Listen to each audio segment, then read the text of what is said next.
The widow had rehearsed the speech 100 times on the wagon road in the warm August dust, and she had it whole in her head by the time she stepped down at the ranch gate and walked up the path with her gloves folded in her hand, and she did not get to use one word of it. The man at the porch step had the deed in his hand. He held it out before she had crossed the yard. "Mrs. Vesper, the land is yours." Cora Vesper stopped in the middle of the path with the gloves in her hand and her mouth half open on the first line of the speech, which had begun, "Mr. Halliday, I have come to ask for a month more on the note." She closed her mouth. She did not let her face do anything. She had trained that out of herself a long time ago when she had understood that stillness reads as competence whether or not you feel it. "You will say that again," she said. "The land is yours. The note is paid. I have signed the deed back over to you. I would have ridden out and brought it to you, but I was told you were coming." Before we continue, if stories like this mean something to you, hit subscribe and tell us in the comments where you're watching from. We love seeing how far these stories travel. I waited. She did not move from the path. She had not yet seen the man's face plain because the porch was in shadow, and the white midday glare of the August yard was in her eyes, and she had been looking at his hand and the folded paper and not at his face. She came up 2 steps and stopped at the bottom of the porch and looked at him. He was a lean, tall man of about 35, broad in the shoulder, sun-darkened to the line where his shirt collar sat, a faded blue chambray work shirt with the sleeves rolled past the elbow, dark trousers worn at the knee, scuffed brown leather work boots dusty along the toe, a brown felt hat hung on the peg by the door behind him. His face was weathered and steady. He had a fresh, small cut along his thumb from work he had been doing that morning. He had a steady gray eye, and he held a look without making anything of it. "I do not know you," she said. "I am Quint Halliday. I bought the note from the bank in May after your husband died. I did not write to you because the bank did not know where to write. I have been figuring how to put the deed back in your hand for 3 months." He held out the deed again. "Take it, please." She did not take it yet. "Why?" "The deed has your husband's name on it. The note had your husband's name on it. The land was your husband's. The marriage was yours. The note is yours by widow's claim. The deed should have gone to you in May. The bank did not handle it right. I bought it in good faith because I thought it would go to your son. I did not know there was no son. When I learned there was no son, I asked the bank to send the deed to your name. The bank would not. I had to buy the note out and sign the deed over myself." He had said the most words he was going to say all afternoon. He stopped. Cora Vesper looked at the deed in his hand, and at the lines of his weathered face, and at the porch step beneath his boots, which was a porch step of a ranch she had been on twice in her life, neither time to the porch and at the empty road beyond his gate, and she did not let her hands fidget. "I had come to ask for a month more on the note," she said. "I know it. I had a speech. I am sorry. I did not know. I do not have it ready any other way. I do not need it any other way." She took the deed. She did not look at it yet. She held it in her gloved hand against her side, and she stood at the bottom of the porch and looked at the man, and the August yard was very quiet around them, and the cottonwood at the corner of the corral shifted in the smallest breath of dry midday air, and a fly landed on the shoulder of her dust-darkened dove-gray traveling dress and lifted off again. "Mr. Halliday, yes, why?" He looked at her a moment. "My father lost a section in the same year I was born to a man who would not give a widow a month more on a note." My father did not lose it because the note was not paid. He lost it because the man wanted the section. The widow was my grandmother. I have been thinking on it since I was old enough to think on anything. When I bought the note from the bank, I did not know I was buying it from a man who would not give a widow a month more on it. When I learned, I worked the deed out. That is the why of it. There is not a longer one. He stopped. I do not say it for the credit, Mrs. Vesper. I say it because you asked. Cora Vesper looked at her gloves. She did not let her hands fidget. She did not unfold the deed. She did not let her face do anything. It is hot, Mr. Halliday. It is. Could a person come up on the porch? A person could. She came up on the porch. She did not sit. He pulled out the worn cane chair at the corner of the porch rail, and she sat in it. He brought a tin pitcher of well water and 2 tin cups from inside the kitchen, and he set them on the rail beside the chair, and he poured one of them and handed it to her, and she took it without thanks. And he poured the other and stood at the porch rail with his cup in his hand and didn't look at her while she drank. She drank the cup. She set it on the rail. She unfolded the deed. She read it. The deed was good. The name on it was hers. The signature at the bottom in fresh black ink was his. The date was 4 days before. The seal was the seal of the county clerk in town. She refolded the deed and held it in her gloved hand. "I have not spoken to a man at this porch in 11 years, she said. "The man I spoke to at this porch 11 years ago was my husband's father, who had this section before this section was sold off to your family, and who had a hard mouth and a fair hand. I had been a married woman 2 days when I came up this porch with my husband to be looked at by his father. His father did not unfold his arms. He asked me 3 questions, and I answered them, and he nodded once, and we went home. He did not come to our wedding. He died the following spring. I have not been on this porch since." She was speaking plain. She had not let her voice do anything. "I did not know that," Quint Halliday said. "I know you did not. I am telling it." He nodded. "Mr. Halliday." "Yes. You have done a thing today that I do not know how to do anything with?" He did not answer that. He stood at the porch rail with the empty cup in his hand and looked out at the bleached pale tan road past the gate and did not look at her. And the cottonwood at the corner of the corral shifted again, and the warm midday dust hung in the lane, and Cora Vesper sat in the cane chair on a porch she had not been on in 11 years with the deed to her own farm in her gloved hand, and she did not know what to do with any of it. "I will go home," she said. "I will hitch the wagon if you have not." "I have. The wagon is at your gate. I will walk you to it." He did not move from the porch rail yet. He looked at her. "Mrs. Vesper, I am at this section through the harvest. I will be here through October. If at any point in those months you have a question about the deed, or a thing the deed has changed that you have not figured how to figure, or a thing on your section that wants a hand, you will send word and I will come. I am not asking past that. I am asking you to know it." She looked at her gloves. "I will know it." He walked her to the wagon. He did not take her elbow.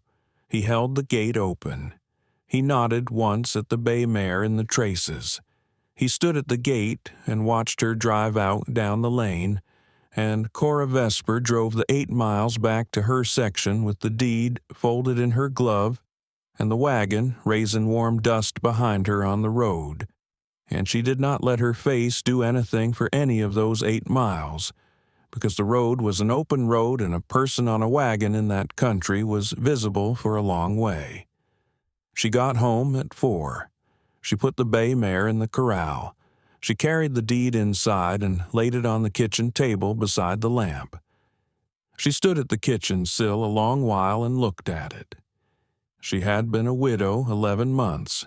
Her husband, Beck Vesper, had been 38 and had been kicked by a horse in May of the year before and had died of it 3 days later, and Cora Vesper had been 29 years old then, and had been on the section 7 years and had been alone on it for 11 months by the August of the deed.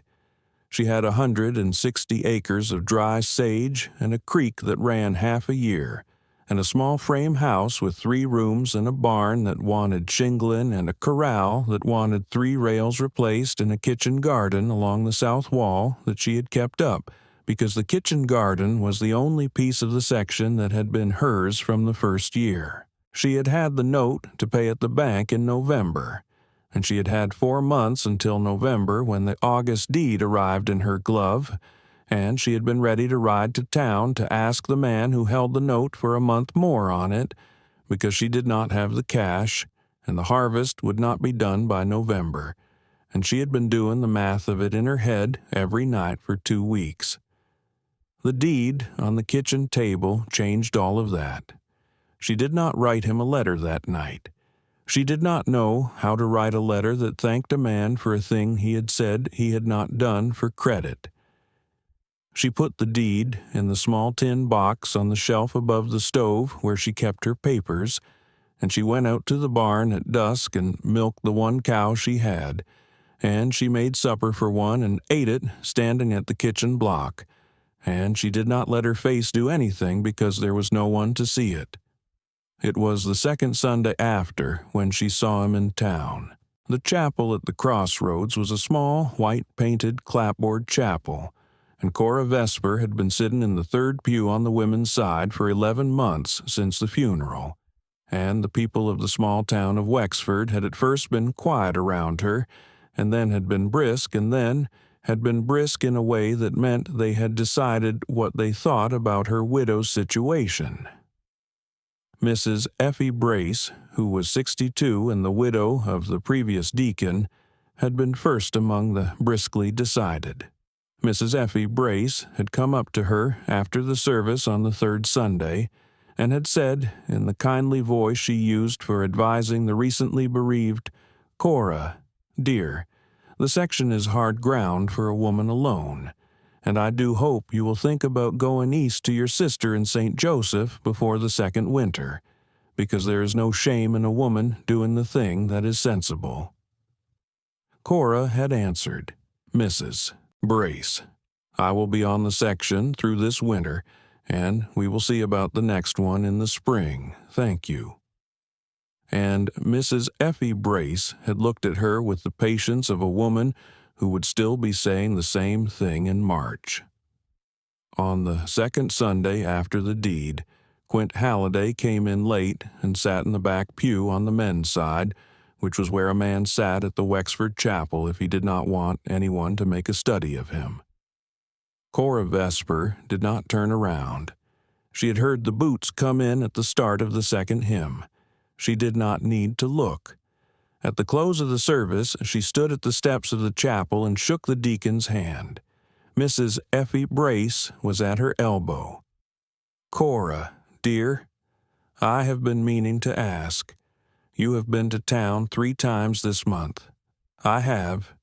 You bought lamp oil and flour at the dry goods on Monday, and 2 new hinges from the smith on Wednesday, and a pound of nails from the smith on Friday. I did. The hinges and the nails are not the work of a woman who is closing a section. They are not." Mrs. Brace looked at her. "Cora, Mrs. Brace, you have been seen at the Halliday section on the Tuesday 3 weeks ago. I have. For what? For a business matter that has been concluded." "What business?" "I will not say, Mrs. Brace, and I would ask you not to ask." Mrs. Effie Brace's smile did not change. She said, "You will understand, dear, that a woman alone is talked about whether she is talked about or not. You will think on what I have said. I will not think on it past the saying of it, Mrs. Brace.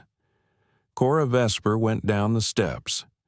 Quint Halliday was at the bottom of the steps with his hat in his hand and his face composed and unhurried, and he had been at the bottom of the steps the whole time Mrs. Effie Brace had been at her elbow, and he had not moved. Mrs. Vesper, Mr. Halliday. A word. She walked with him to the side of the chapel where the cottonwoods shaded the yard. He did not crowd her. "I heard the most of it," he said. "I know you did. Mrs. Vesper, I will be the second voice in the chorus the town is making. I will come up your lane on a Tuesday afternoon, a fortnight from now in plain sight. I will ride up to your gate. I will not enter your section. I will sit my horse at your gate, and you will come out, and you will hand me a written list of the work you have on the section that wants a hand, and I will read it at your gate where I sit, and I will tell you which items I can take on between now and October and which items I cannot, and you will say yes or no to each, and we will write what we agree to on the paper, and you will keep the paper. That is what I am offering. I am not asking past that. You're asking me to put it on paper. I am. You're doing this for me to be able to show the paper to Mrs. Brace. I am doing it because I am not going to be the man in this valley that puts a widow's name in the mouth of the chorus. I have been, once already in this valley, the man who let that happen, in the matter of another woman, and I did not learn the lesson the first time properly. I am learning it properly the second time." She looked at him. "A fortnight from now. A fortnight from now. That suits." She walked to her wagon. He came up her lane on the Tuesday afternoon a fortnight after, in plain sight, in the warm dust of mid-September. The cottonwoods at the lane had begun to gold at the tips. He rode up the lane slow on a tall sorrel mare and stopped at her gate without dismounting and took his hat off and held it on his knee. Cora Vesper had been at the porch step waiting. She came down the path with a folded paper in her hand. She handed it to him over the gate. He read it standing in his stirrups, which was the way a man read a paper at a gate without making a study of it. 5 items. The barn corner shingles wanted patching. 3 rails of the corral wanted replacing. The kitchen window sash had warped and would not shut against the weather. The pump at the back step ran brown in the morning and needed a new gasket. The wagon tongue was cracked at the brace. I can do the barn corner, the corral rails, the sash, and the pump between now and October. The wagon tongue I cannot do at the section. The wagon tongue wants the smith. I will take the tongue to the smith for you on the Friday after next if you bring the wagon to the crossroads.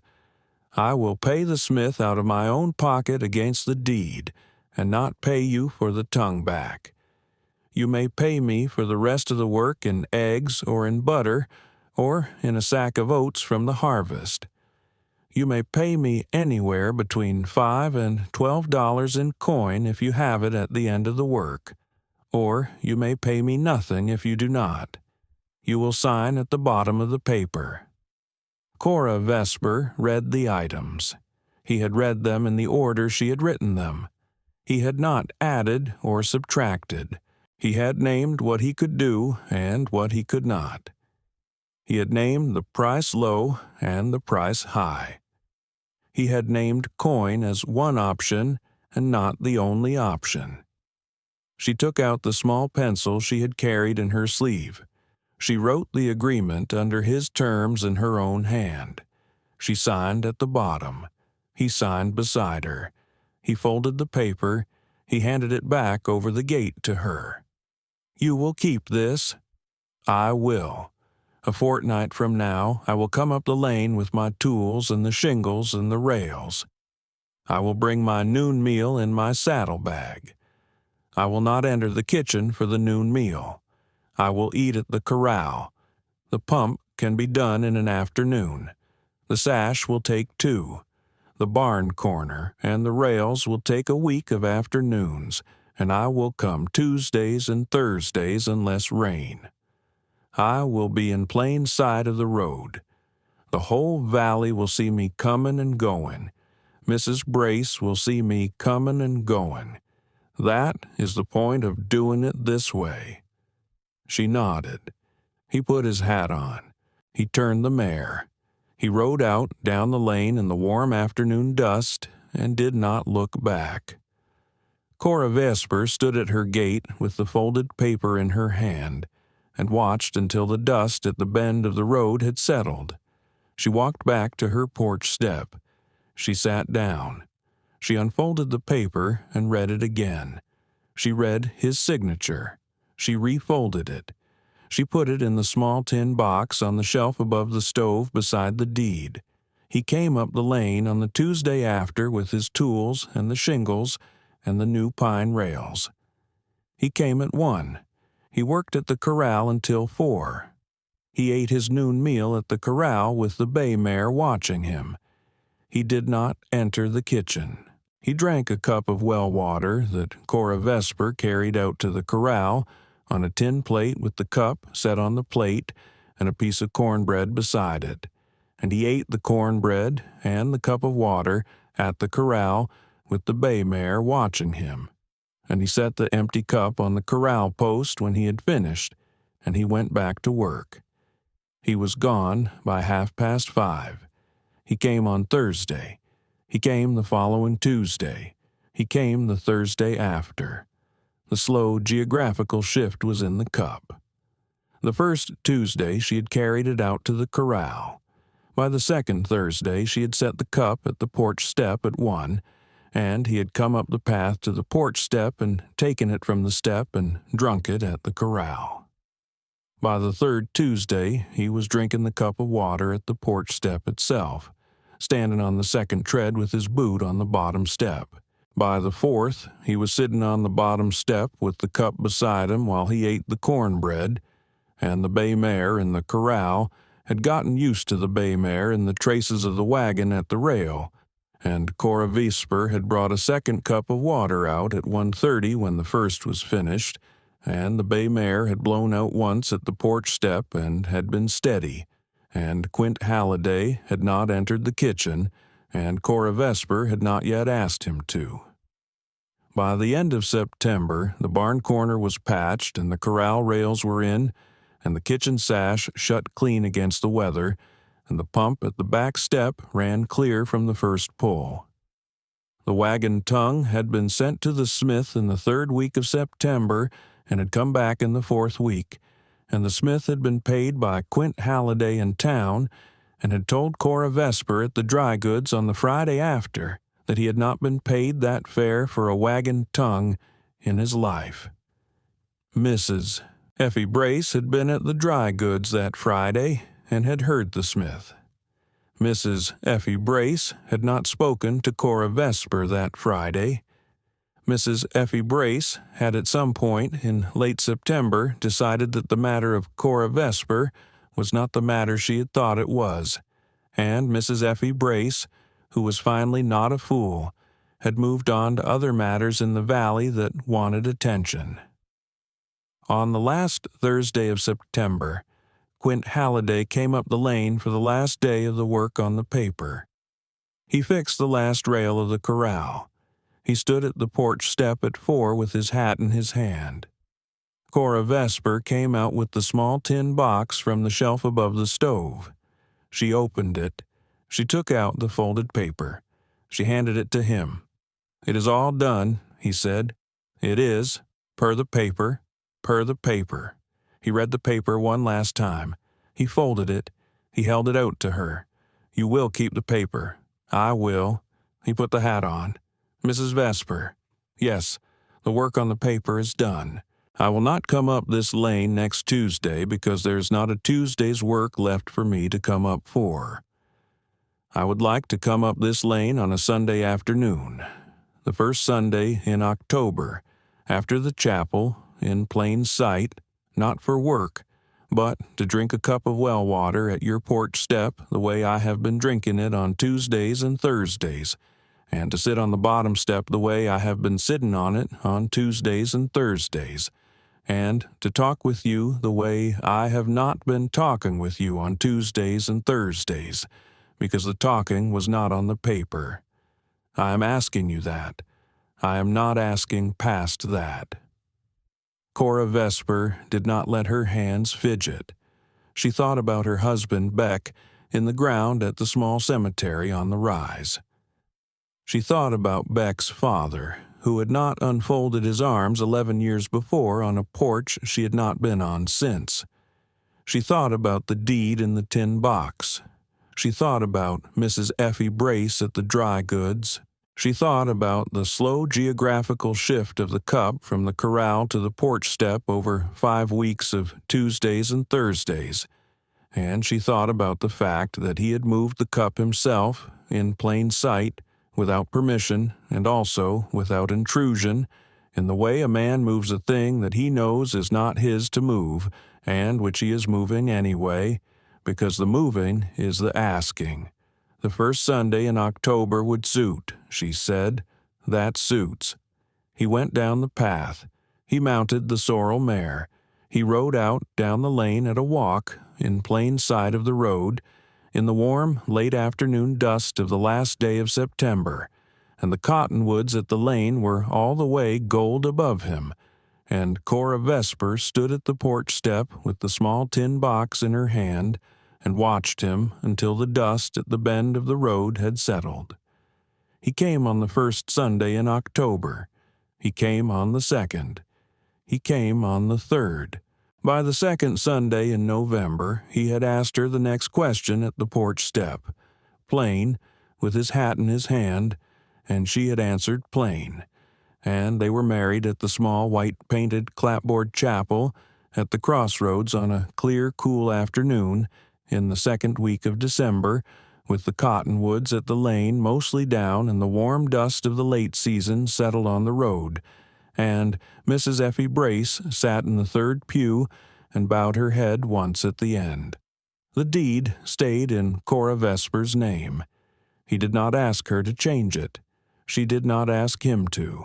The land was hers and remained hers for the rest of the dry years that came in that country, and there were several of them, and the porch step did not move, and the cup at the porch step did not move, because by the November after the wedding, the cup was at the kitchen table at the near end on his side and had been there from the first night.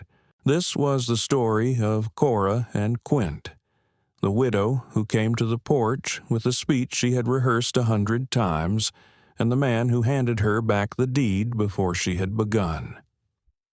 Tell me in the comments if you enjoyed this one. We are always glad you came to listen.